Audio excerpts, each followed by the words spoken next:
I'm Neil's Han Dynasty. That's Ginger and that's Harley. That's Gandalf. Please like, share, subscribe. Buy some silver and some platinum. Be kind, helpful, and grateful because it's better than being a jerk. Had this discussion last night with some people on a panel. They were all like, oh, tariffs, tariffs bad. I was like, hey, check this out. I know what I'm talking about. You guys don't see the full big picture. You're grabbing points of history and starting at that point of history and going on with it. You're not reading back the whole thing. Anyhow, I got the full picture. I told them tariffs are the best thing to happen. It took Colombia 4 hours to change their whole political scheme through the threat of a tariff. And now I bring you this. Just yesterday, we tariffed Mexico and Canada.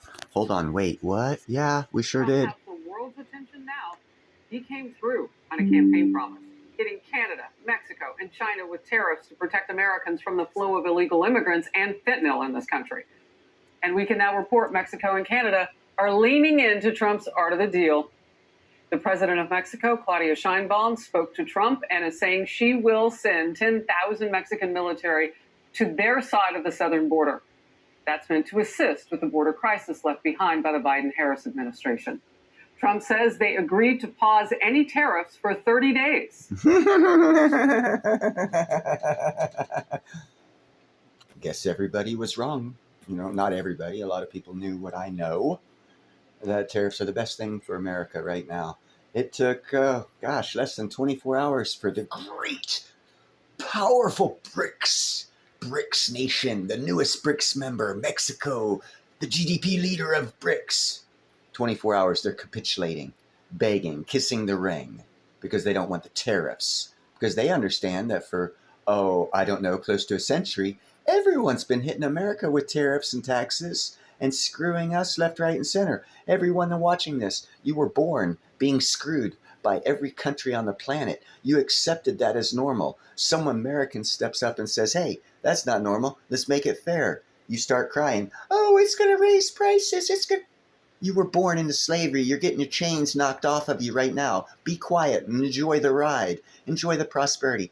Get yourself positioned to take advantage of the gold that's fixing to drop out of the sky for anyone willing, able, and competent enough to see it and grab it. This is the greatest wealth transfer in our lifetimes. It's not just for the little bitty elites at the top. It's not just for the little bitty people up there. It's not for me. It's for everybody who sees it. Open your eyes and see with the reality of what is, and not the bullshit that you and other people are feeding. Okay? You have an opportunity of your grandfathers, your great-grandfathers, your great-great-great-grandfathers, your grandfather, your father's lifetime, your lifetime, greatest opportunity in history right now to become wealthy.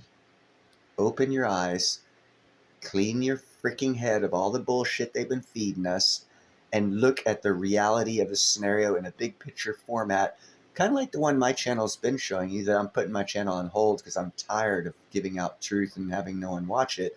So I'm taking a little vacation from my Sundays because my time's more valuable to me than telling people the future that they can't see and no one's sharing and no one cares about except for me. Now we see this capitulation by the great BRICS Mexico, the newest GDP leader of BRICS, the world leader of the BRICS nations, cowtailing in 24 hours because of the threat. And if you just heard them, it's only on hold for 30 days because this gentleman here is making sure that lady there doesn't lie, cheat, and steal like she has been for 4 years. But, everyone loves her. They're powerful. They're Mexico. They're the greatest thing in the world. Yeah, not. I'm Harris Faulkner. You are in the Faulkner Focus. The president also just spoke with Canadian Prime Minister Justin Trudeau, and we'll talk with him again today in a few hours. Senior White House correspondent Peter Doocy. Peter, a lot of movement today. Just in the last few minutes, Harris, we found out how much it costs to get rid of a 25% tariff for a month. The cost is 10,000 Mexican troops, and President Trump himself just went live confirming this. He's saying, I just spoke with President Claudia Sheinbaum of Mexico. It was a very friendly conversation wherein she agreed to immediately supply 10,000 Mexican soldiers on the border separating Mexico and the United States. These soldiers will be specifically designated to stop the flow of fentanyl and illegal migrants into our country. We further agreed to immediately pause the anticipated tariff for 1 month, during which we will have negotiations headed by Secretary of State Marco Rubio, Treasury Secretary Scott Bessent, and Secretary of Commerce Howard Lutnick, and high-level representatives from Mexico. I look forward to participating in those negotiations with President Sheinbaum as we attempt to achieve a deal between our two countries. And Ooh, I'm going to give you a prediction. Whatever America wants, Mexico will give us. You want to know why? Not because they are so pathetic, but they are. Their government's more fucked up than the Biden administration for America. But because they've been fleecing us for so long, and they know it. And they know that you don't know it. And they know that you are going to work against America and start crying and say, no, tariffs are bad. It's going to raise our prices, blah. Have you not been to the grocery store? Have the prices not already been increasing without tariffs? Hold on, wait. Let's see what the hell happens with tariffs. Let's give it 1 day. Because in 1 day, 2 countries are capitulating. They don't even want to pay the tariff before they capitulate. It is cheaper for Mexico to send 10,000 soldiers to the border to stop the flow of drugs and people that are being pushed on us. It is cheaper for them to pay 10,000 soldiers to stand on the border to prevent that from happening than to be affected by our 25% tariff. Let that sink in. Now you're seeing the revelation of what tariffs can actually do when worked properly. First, you have to allow your country to be screwed for 80 years. Then you bring up taxes and tariffs, and everyone cowtails down to you and starts kissing your ring because they know that the American people are so ignorant. They don't realize they were born with chains shackled around their necks, just like the Africans that we brought over here. Yeah, well, the whole world's been chained around our necks economically, stealing from us, ruining our lives, taking our wealth.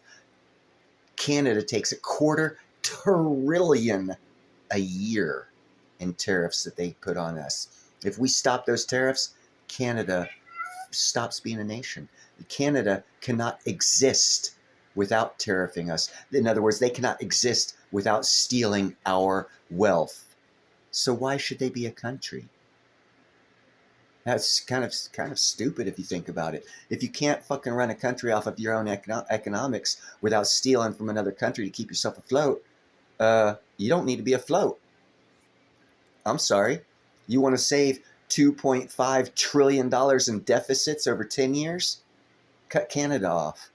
Because they're stealing $2.5 trillion of our $36 trillion debt every fucking 10 years. So they are 10%, they're about 8% of our deficit they're stealing from us yearly. And it's okay. We're okay with that. As long as we don't tariff them because they'll just tariff us harder. Wake up, people. Listen to Neil's Han Dynasty. I have a clue what the hell I'm talking about.